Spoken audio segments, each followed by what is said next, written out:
bisa di sini kalau bagi yang memiliki anak kecil bisa 4 orang. Rekomendasinya bisa dipantau terlebih dahulu. Candi Borobudur. Nih kita mau naik Borobudur nih.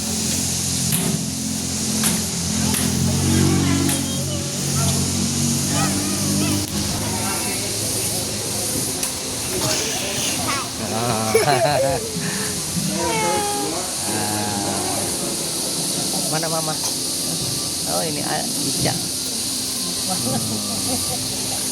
Naik Borobudur nih kali ya, lebaran 1447 Hijriah 2026. Perginya banyak banget kayak ke gunung dah. Nah kita jalan. Oh.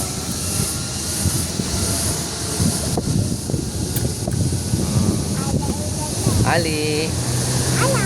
Iya, kita cari Borobudur. Oh, apa? Aduh, iya ya deh. Nah, awas jatuh nih, no.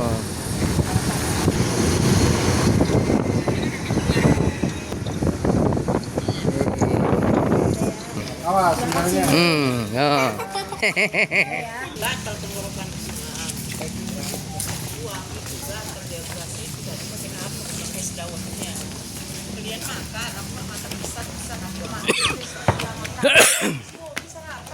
Iya.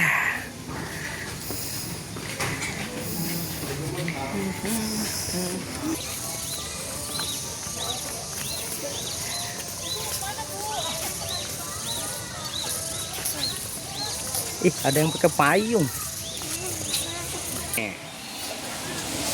Le, ih, Ali pakai kacamata.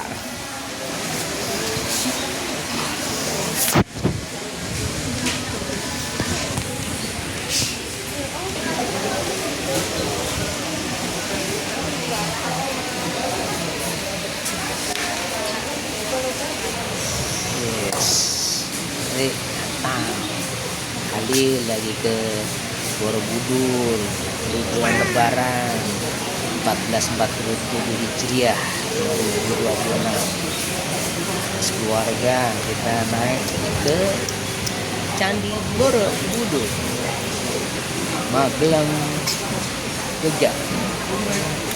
Anak kakak Akil nih. Aku mau naik gunung lagi nih. Maka dua no.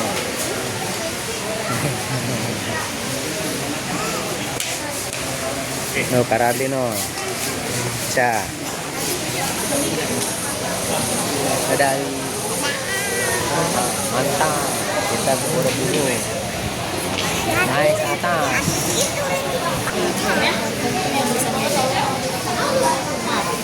Sekarang Ali umur berapa? Umur 7. Bahasa Inggrisnya Ben.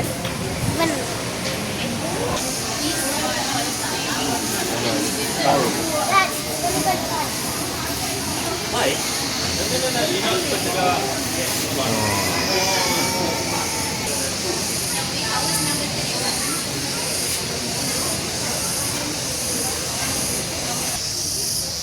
Ini yang tiket 40.000 di pelataran. Selamat pagi, selamat datang di Taman Wisata Candi Borobudur. Proses ini kita mulai panggil nomor pembaginya satu persatu. Nanti yang kita panggil nomor yang membagikan sebelumnya. Dan mohon dipastikan lagi gelang sama sendalnya sudah terpakai semua dari sini ya. Gelang sama sendal sudah terpakai semua dari sini. Kemudian nanti sebelum meninggalkan area orang tunggu dipastikan lagi barang bawaannya dicek lagi. Jangan sampai ada yang tertinggal, dikarenakan pintu kan? sama pintu keluarnya nanti akan berbeda. Terima kasih atas perhatiannya. So good morning ladies and gentlemen, welcome to Borobudur Town. This session before we start calling the card number one by one, please make sure the present ticket also the sendal sepalan from us already worn from here. And then later, before leaving from this area, please make sure again check and recheck your belongings because the entrance also the exit is different. Thank you. Okay. Ini nomor 30.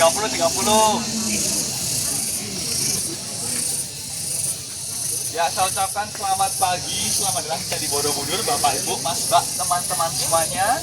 Ya, kenalkan nama saya Johan sebagai pemandu di sini. Salam kenal semuanya Bapak Ibu ya. Nanti selama tur kita harus tetap dalam rombongan. Jangan sampai terpisah ya. Soalnya luasnya Borobudur 85 hektar. Dan kita masuk dari timur, kita turunnya di balik candi di sebelah barat. Nah, makanya nggak ada yang ketinggalan juga Mbak ya, barang-barangnya, tasnya juga, biar nggak kesini, biar nggak sampai nanti. Nah Bapak Ibu, sekarang yang naik tadi dibatasi nggak boleh banyak-banyak. Bagaimana cara taunya? Ada barcode ya di gelangnya. Itu tiket utama, jangan sampai hilang. Nanti sebelum naik sama sebelum turun akan dicek Bapak Ibu. Dulu yang pernah kesini, ada yang pernah dulu sebelumnya? Dulu sekali ya Pak ya, soalnya sebelum pandemi bisa 16.000 per hari, paling sekarang cuma 4.000. Cuma 2-300 per jamnya. Jadi sekarang ini tadinya cuma dibuka tiap jam Bapak Ibu. Di pukul 10 kita selesai pukul 11. Ini 1,5 jam di candi ya. Nah, setengah jamnya di halaman, 1 jam di atas tadi Bapak Ibu. Tapi santai aja, nanti ada waktu bebas mau foto-foto, mau nge-vlog juga boleh Bapak Ibu. Tapi di atas tadi ada peraturan di mana kita nggak boleh merokok, nggak boleh makan permen karet, nggak boleh duduk stupa, nggak boleh memanjat stupa juga, atau masukin tangan ke dalam stupa. Pernah dengar mitos seperti itu? Pernah dengar ya Pak ya? Itu bohong. Saya waktu kecil sering, tapi belum kaya-kaya, masih panas Pak, gosong-gosong Pak. Bapak saya masih jadi petani. Nah, itu menurut agama Buddha, itu kalau mereka berdoa itu berlingkaran jarum jam. Nah, 3 kali Pak atau 7 kali Bapak Ibu. Nah, tahu relief ya, itu nggak boleh disentuh, soalnya tangan kita mengandung asam dan nggak boleh bersandar ke relief. Kalau bersandar ke pasangannya boleh, ke orang tuanya boleh, tapi kalau ke relief jangan. Nah, Bapak Ibu ada pertanyaan sebelum lanjut? Karena gantian tanya dulu. Dari mana ini? Berapa orang Bapak? 3 orang dari Medan. Yang ini? Dari Jakarta. Berapa orang Ibu? Ada 7. 7 orang sampai itu belakang bukan? Nih, Dari mana Pak? Ngawi. Ngawi berapa orang Bapak? 7 orang. Yang itu sama ya? Yang ini? Surabaya. Berapa orang? Ini? 2 orang. Yang ini? Bogor. Pakai M ya Pak ya. Yuk, 3 orang ya Pak. 4 orang. Ya Bapak Ibu kita mulai jalan yuk. Terima kasih.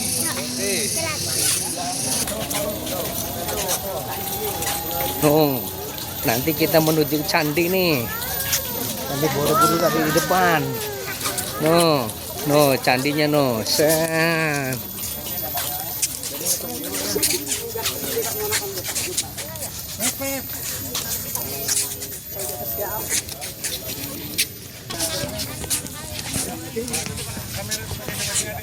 Satu.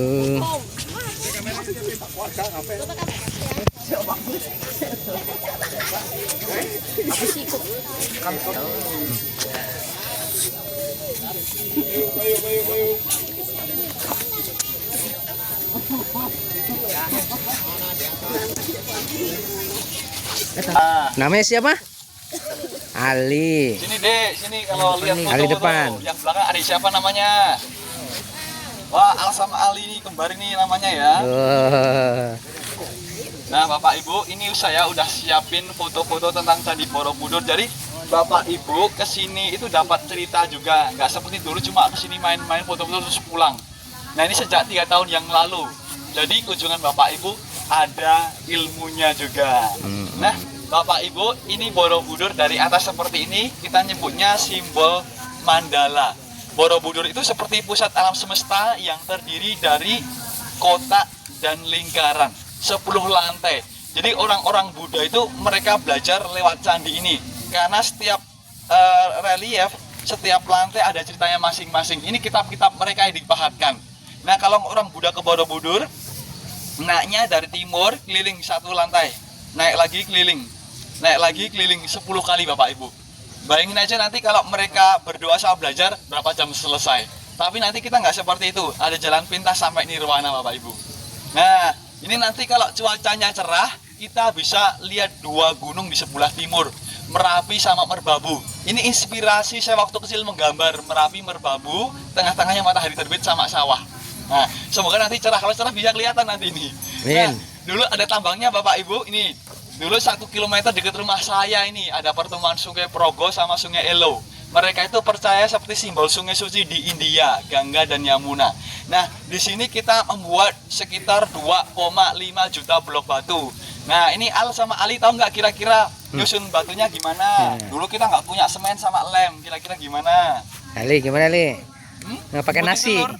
Wah, ini pakai telur sama nasi. Wah, bisa Dimakan. jadi nasi goreng dong ini, digabung aja. Nah, ini ya kita pakai Lego sama puzzle adik-adik yang suka main Roblox mungkin ya. Ah iya iya. Puzzle-nya di lantai, Lego di dinding ya interlock. Nah, Tetrisnya di gapura, namanya interlock sistem penguncian. Jadi tanpa semen, tanpa lem, tapi selaling bisa mengunci. Nah, Bapak Ibu, ini ada urutan bikin candi Borobudur. Mungkin Bapak Ibu kalau mau bikin candi darahnya gantian Johan yang ke sana nanti. Nah, seperti ini. Jadi yang coklat ini bukit alami. Di dalam candi nggak ada apa, ada bukit alami yang kita padatkan. Kita bikin pondasi tengah dan atas, dan kemudian mereka mahat dari atas ke bawah. Jadi bikin candi itu dari bawah ke atas, tapi mahat reliefnya dari atas ke bawah. Nah, Al sama Ali di rumah punya akte kelahiran. Punya nggak Punya ya? Ali? Punya ya? Borobudur juga punya. Namanya prasasti. Nah, jadi kita tahu siapa yang bangun. 2 raja, 1 ratu dari dinasti Sailendra. Dinasti orang Buddha. Nah, fungsi dibangun candi buat apa coba? Tahu nggak fungsi bangun candi? Untuk berdoa, belajar agama Buddha, dan untuk meditasi. Jadi, ini masih aktif digunakan sampai sekarang Bapak Ibu. Nah, tapi sayang sekali candi ini pernah ditinggalkan selama 800 tahun. Kira-kira kenapa kok ditinggalkan? Tahu nggak? Kubur gunung. Ya, ini tahun 1006 yang disebut Maha Pralaya. Maha itu gede, Pralaya itu bencana. Karena bencana besar, orang-orang takut, orang-orang khawatir, mereka ngungsi ke Jawa Timur, Pak. Tapi dulu yang aktif bukan cuma Merapi, Sumbing, Merbabu, Sindoro aktif. Bayangin aja, kalau erupsi terus tiap hari. Nah, seperti ini, adik-adik suka bersihin rumah nggak bantuin orang tua, ayo. Ayo. Ya. Nyuci piring ini. Nih. Kalau nggak dibersihkan selama 800 tahun seperti hutan kecil, ya kan? Jadi abu-abu menutupi candi dan pohon sekitar sini itu tumbuh. Nah, kita nggak bisa lihat dari jarak jauh. Nah, ditemukan kembali waktu bangsa Inggris di Indonesia. Masih ingat nggak yang menjajah Indonesia bangsa apa aja? Belanda. Inggris, Belanda, Jepang. Wah, ini ternyata dulu nggak bolos ya waktu sejarah ya. Nah, waktu Inggris di Indonesia ada orang Inggris. Nama waktu Mas Stafford Raffles 1814 yang bikin kebun raya Bogor. Nah, Pak Raffles mengajak orang Belanda namanya Pak Cornelius untuk mengecek situs ini dan mengajak 200 penduduk lokal untuk kerja bakti bersama-sama, mengeruk sampah, mengeruk abu, dan menebangi pohon sekitar sini. Nah, akhirnya ini kira-kira bagus nggak atasnya ini, adik? Kurang. Nah, iya, stupanya pada hancur. Kita bisa melihat patung Buddha di dalam stupa. Ada yang kehilangan stupanya, kehilangan kepalanya, kehilangan tangannya ya. Nah, kemudian abu-abunya masih menutupi candi Bapak Ibu. Nah, setelah kita bersihkan, nah, nampak rusak berantakan. Makanya perlu kita pugar atau kita perbaiki. Nah, pemugaran pertama waktu Belanda di Indonesia. Nah, ini orang Belanda yang memimpin, namanya Pak Theodorus van Erp 1907 sampai 1911. Apa yang mereka lakukan nih? Mereka berbagi lantai yang ambles dan dindingnya rusak. Tapi sayang sekali Bapak Ibu, sayang sekali 60 tahun setelah pemugaran pertama, candinya miring. Kira-kira tahu nggak miring kenapa? Ayo. Iya, betul. Karena air hujan masuk ke dalam selak-selak lantai dan bukit di dalamnya erosi. Air hujan masuk ke dalam selak-selak reliefnya juga rusak karena air hujan. Lalu Bapak Ibu, maka kita pugar lagi. Nah, ini kedua. Nah, kira-kira tahu nggak ini diapain? Kita bongkar, Pak, 1 juta blok batu. Kita bersihkan satu persatu batunya, kita kasih nomor, kita kasih kode, kita kasih lapisan timah, kita balikin lagi. Sama tiap lantai Bapak Ibu, kita kasih pipa-pipa besar sebagai drainase. Dan di bawah sendiri sekarang kita pasangi, nah sekarang aman. Ini pemugaran kedua 10 tahun, 1973 sampai 1983 Indonesia sama UNESCO. Akhirnya aman. Nah Bapak Ibu, ini akibat erupsi Merapi 2010 yang terkenal Bah Marijan. Nah, ini Masuk hampir ke 5 situ. cm Pak abunya menutupi candi. Tiap hari kita kerja bakti bersihkan. Kita semprot pakai air. Kita tutup stupanya juga ini pakai terpal karena sangat bahaya. Yang bahaya bukan abunya tapi belerang dalam abu. Nah, waktu itu candinya tutup hampir 2 bulan. Tapi sekarang sudah aman. Nah, Bapak Ibu, ini aktivitas orang-orang Buddha yang ke Borobudur masih sampai sekarang. Itu dimulai dari jam 7 sampai jam 9. Makanya kita belum boleh naik sebelum jam 9. Nah, kalau mereka berdoa, berkeliling salah jarum jam. Namanya pradaksina. Kalau Bapak Ibu yang pernah ke Makkah, tawaf balikannya. Kebalikannya. Ya, kalau mereka atas ini, mereka berdoa di atas sendiri dan meditasi. Makanya kita maksimal cuma di bawah mereka nanti. Nah, kemudian ini Al sama Ali udah sekolah belum? Kelas berapa? Nah, besok kalau libur tanggal 31 Mei, hari raya apa ini? Waisak. Jadi nanti seluruh umat Buddha dari berbagai negara ke sini bersama-sama, Pak. Dan mereka membaca kitab suci Buddha, namanya apa? Tripitaka. Dan malamnya mereka ini make wish di sini pakai sekitar 2000 lampion, Bapak Ibu. Nah, nanti kalau mau ke sini lagi boleh ketemu sama Johan. Kalau mau nonton lampion. Apa, Pak? 31 Mei. Iya, tapi kalau kalendernya tiap tahun itu berbeda-beda, kadang-kadang Mei, kadang-kadang Juni. Ya, Bapak Ibu, jadi ini cuma penjelasan kecil sebelum kita naik candi. Ini masih 10 menit jalan pelan, nanti kita nunggu sana nggak terlalu lama biar nggak panas. Ada pertanyaan sebelum lanjut? Itu Merapinya Merapi purba atau Merapi yang ini? Yang menutupinya itu? Wah, ini Merapi ini, Pak. Merapi yang ini berarti? Iya. Jadi Merapi ini dari tahun itu udah bisa? Iya. Soalnya kita Karena kan ada Merapi purba juga iya, kan? sama ini juga. Ini Menoreh itu Gunung Merapi Purba juga. Gunung Purba Menoreh. Dulu katanya aktif. Jadi Magelang itu dikelilingi berbagai pegelapan.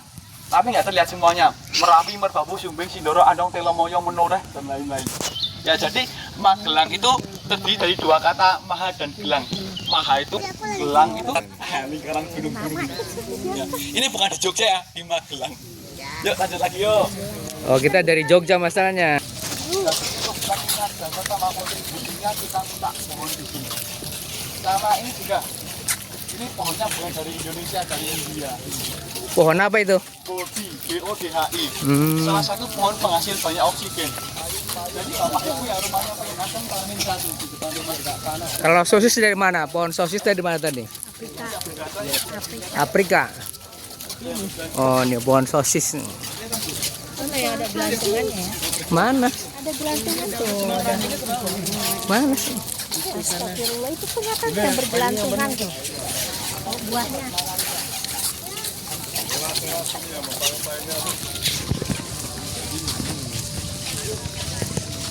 Kalau petir kayak tongkat itu. Enggak, itu sudah 85. Tapi kan minggu-minggu kemarin kan hujan, jadi kita sering itu.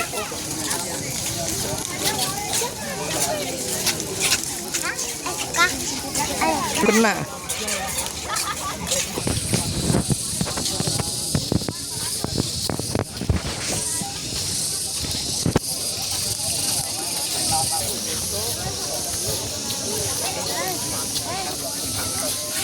Cepetan.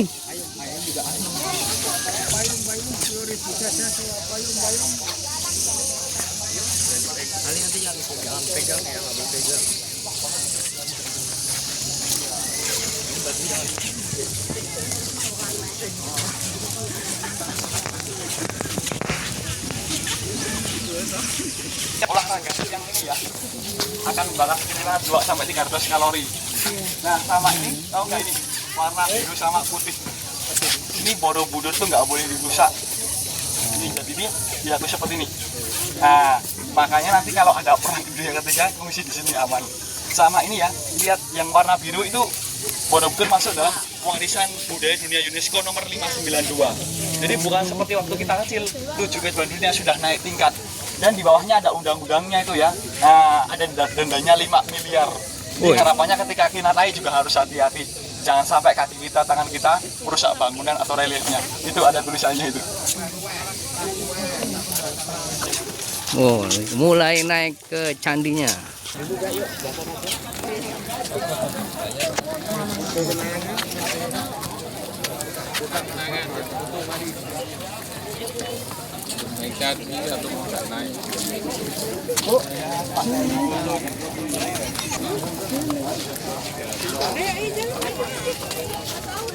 kepalanya, ada kepalanya. Sini, sini.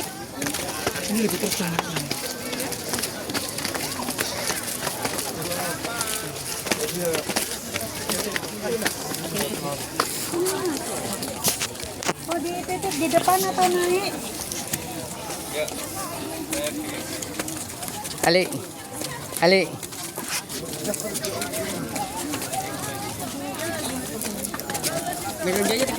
Ayo naik.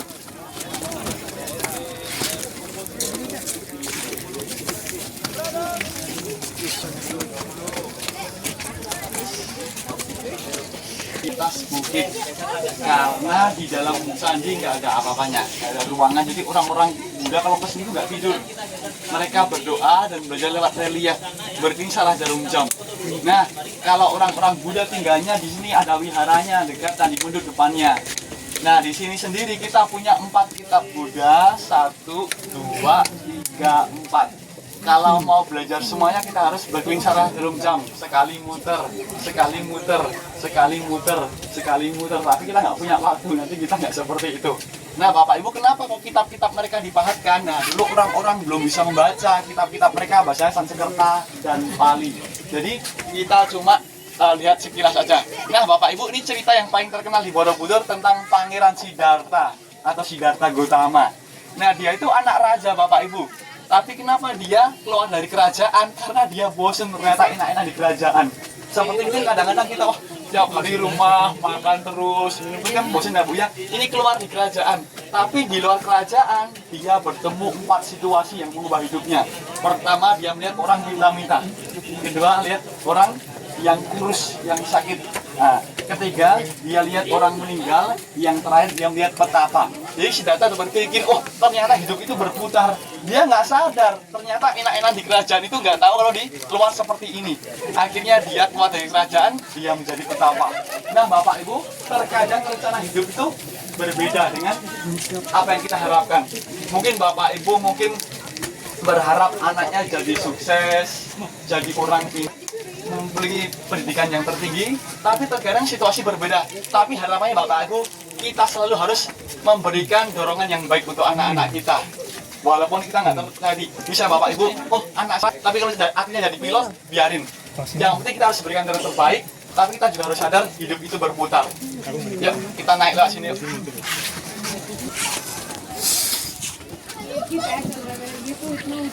Duduk situ silakan.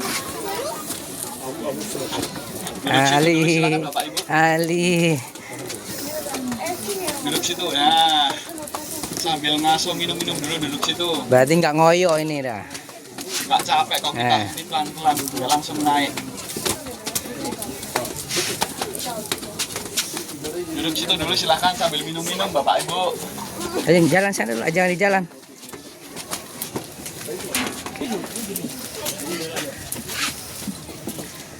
Kayaknya kalau bentak sumpah.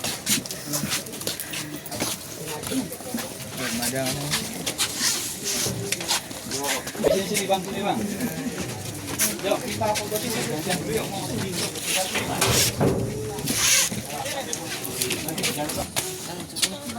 Udah sini. Sini. Sini. Habis fotonya kalau udah dia Ya.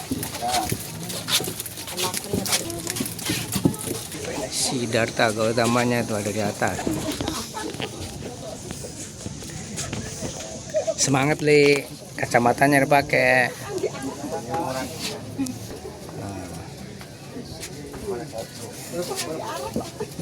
Sudah semuanya Bapak Ibu. Sudah. Nah Bapak, ini di lantai Borobudur ada pelajarannya masing-masing. Yang bawah itu pelajaran sebab akibat atau gumta burtuai. Jadi setiap perilaku, setiap perkataan, setiap tindakan itu akan kembali kepada kita sendiri. Kita berbuat baik akan mendapatkan pahala atau karma yang baik. kalau berbuat buruk akan dihukum. Jadi setiap perkataan, setiap tindakan, setiap pikiran itu menentukan masa depan kita, masa depan di dunia, masa depan di surga juga. Nah Bapak Ibu, di bawah saya tadi ada cerita tentang Siddhartha. Hidup itu kita nggak tahu apa yang terjadi untuk hari esok, hari depan, tapi harusnya hidup sebaik-baik mungkin. Dan sebaik-baiknya manusia harus manusia yang berguna untuk orang lain. Nah, samping Siddhartha ada cerita tentang relief pengorbanan. Jadi hidup itu kita harus gunakan untuk orang lain, untuk berguna, bermanfaat juga. Karena kalau hidup gak berguna, kita tidak lebih baik seperti itu. Nah, di belakang saya Bapak Ibu, ini cerita bagus juga. Nggak apa-apa Kak. Ini seorang pemuda namanya Sundana. Dia tuh anak crazy rich, anak orang kaya, tapi dia masih merasa ada yang kurang Bapak Ibu. Nah kenapa? Dia tuh masih ada kekosongan dalam hati dan pikiran, dia gundah gulana. Akhirnya dia disuruh ini menemui 53 guru spiritual. Nah fungsinya apa? Untuk belajar. Contohnya mungkin saya bertemu abang, saya belajar bagaimana menjadi guru olahraga. Nah saya bertemu bapak, bagaimana saya belajar untuk mengelola restoran. Nah, bertemu bapak, mungkin saya belajar menjadi guru ngaji. Nah, misalnya seperti itu. Nah, bertemu abang Inu, mungkin belajar bagaimana kepala bank dan lain-lain. Jadi, dia bertemu 53 Bapak Ibu. Tapi apa? Syaratnya Bapak Ibu? Syaratnya dia harus memiliki kerendahan hati. Soalnya tanpa memiliki kerendahan hati, manusia itu nggak belajar. Terkadang saya mikir, oh saya udah pinter, ngapain saya belajar? Saya udah kaya, ngapain saya mau belajar seperti itu? Jadi kuncinya itu kerendahan hati. Nah, Bapak Ibu, jadi Borobudur itu bukan cuma monumen biasa, tapi ini sebuah kitab yang dipahatkan untuk pelajaran. Jadi Borobudur seperti universitas terbuka untuk kita. Kalau kita mau belajar ke nirwana, ada pelajarnya apa? Dari kita harus rendah hati, hidup berguna untuk orang lain, hidup harus bermanfaat orang lain. Nanti puncaknya di atas. Di atas nanti nggak ada relief lagi karena sudah selesai. Yuk kita jalan lewat sini biar nggak terlalu panas. Adik, Kang Mas, Bapak semuanya ya.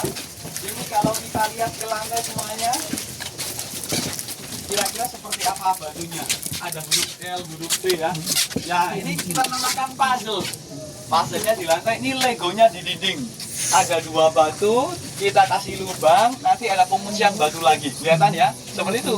Puzzle-nya di lantai, legonya di dinding, Tetrisnya di gapuran, namanya interlock. Jadi kekuatan interlock kalau ke bawah itu mereka saling mengunci.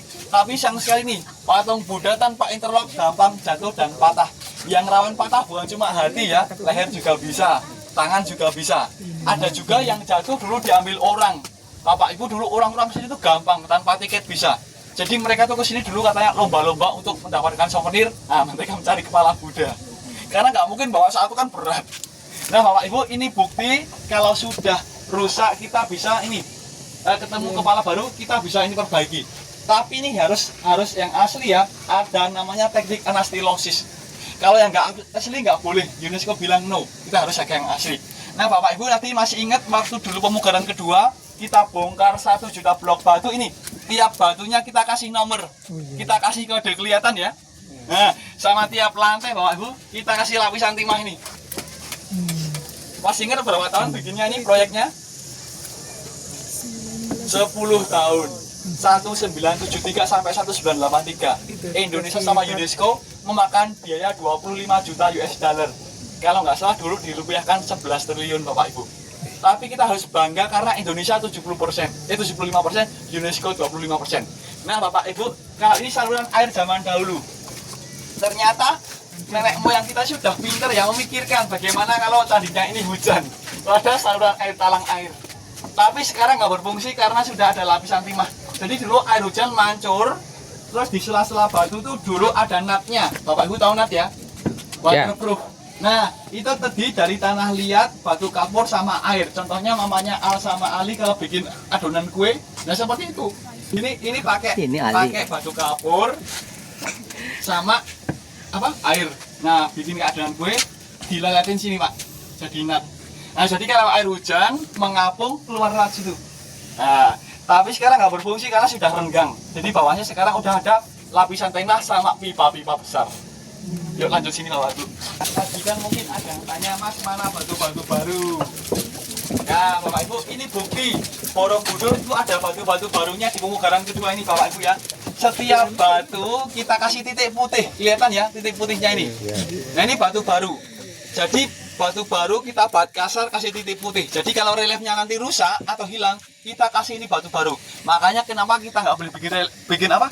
Nggak boleh menyentuh lagi nanti kalau rusak ini. Nah, kasih batu baru, kita kasih titik putih. Ini salah satu bukti reliefnya mungkin kalau nggak hilang merusak. Nah, ini hampir 60% tanpa kepala sama tanpa tangan.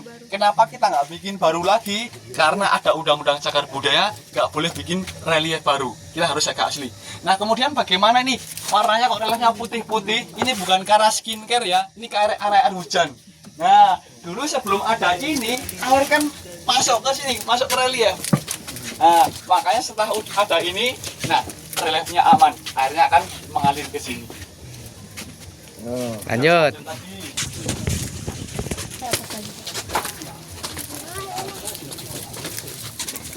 Iya. Silakan kumpul dulu Bapak Ibu. Sambil ngasuh, minum-minum, mau duduk di lantai juga boleh, silakan. Tak jelasin 1 menit sebelum waktu bebas ya. Nah, Bapak Ibu, Mas Mbak, teman-teman semuanya, sekarang kita sudah di tingkatan 7 atau level 7. Nah, Bapak Ibu kalau lihat di belakang dinding sudah nggak ada relief lagi. Masih ingat ceritanya kenapa nggak ada relief? Iya, pelajaran sudah selesai. Enak ya Pak ya, sudah lulus. Tapi tadi kita nggak belajar semuanya, sudah pakai jalan pintas. Kita belajar semuanya, kita nggak punya waktu Bapak Ibu. Jadi sebelum masuk nirwana, pelajaran manusia sudah selesai dulu. Nah, tapi sampai nirwana nggak mudah karena harus ada pengendalian diri, hidup berguna untuk orang lain, rendah hati dan lain-lain. Makanya masuk nirwana itu nggak gampang dan ada prosesnya. Nah, Bapak Ibu, ini situasi di nirwana itu nggak ada relief lagi dan adanya stupa. Stupa itu simbol pencerahan. Nah, setiap stupa patung Buddha seperti ini memutar roda dharma atau memutar roda kehidupan. Karena di nirwana hidup kita sudah seimbang yin dan yang. Nah, Bapak Ibu, saya nggak pengen banyak cerita lagi ya, biar Bapak Ibu punya waktu bebas. Tak kasih waktu 30 menit. Kita maksimal ketemu di sini jam 11 kurang 5 menit. Bapak Ibu yang tasnya berat bisa taruh deket saya, bendera sini. Nanti kita bertemu di bendera saya sini. Ya, siap. Ya.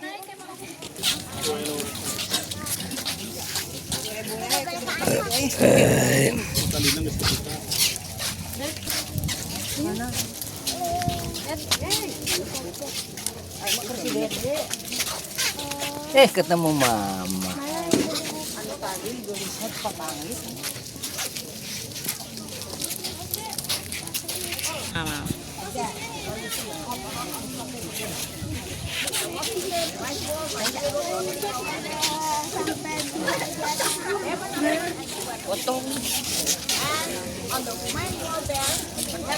Ayo jengki. Apa sih?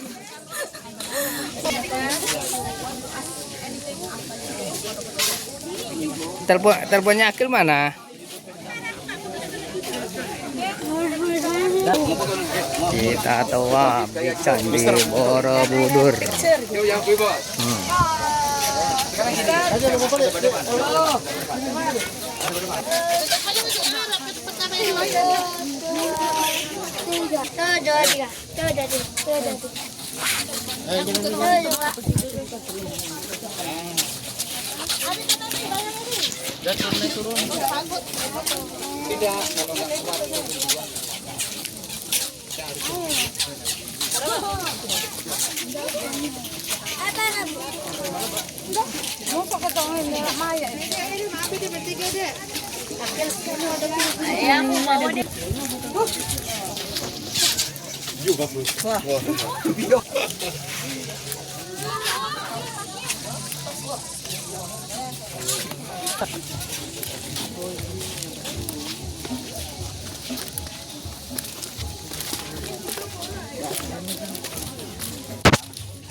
Kita menuju pulang.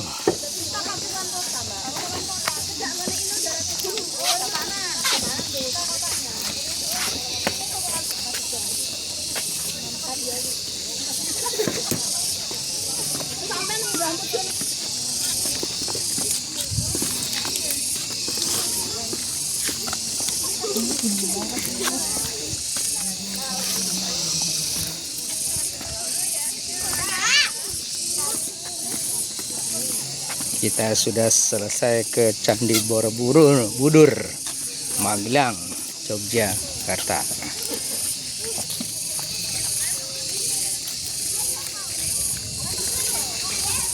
Ya, selamat jalan Borobudur, kita mau pulang.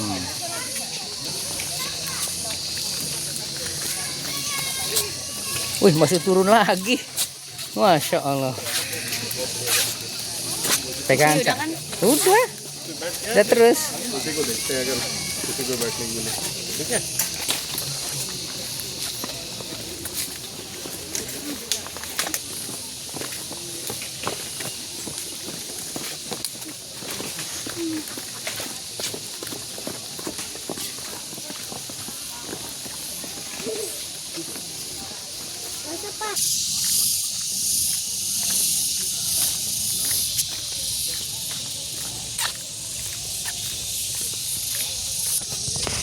Kita keluar.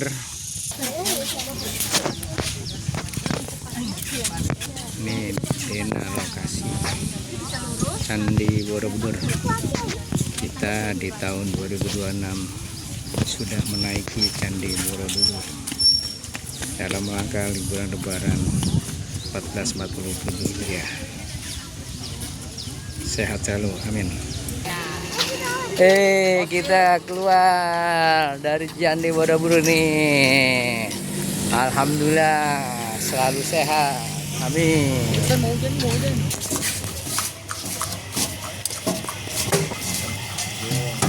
Ali, kita pulang.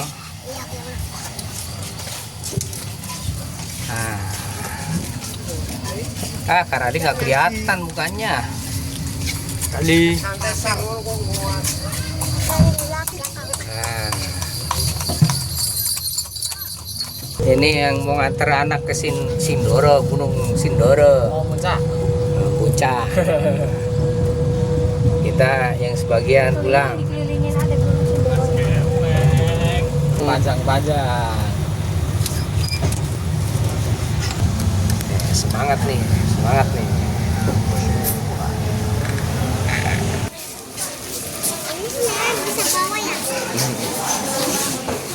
Alhamdulillah sudah selesai.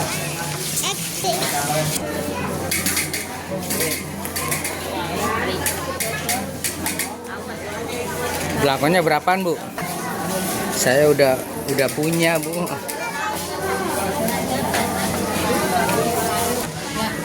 Tas aki 50.000 mau enggak? Tas aki.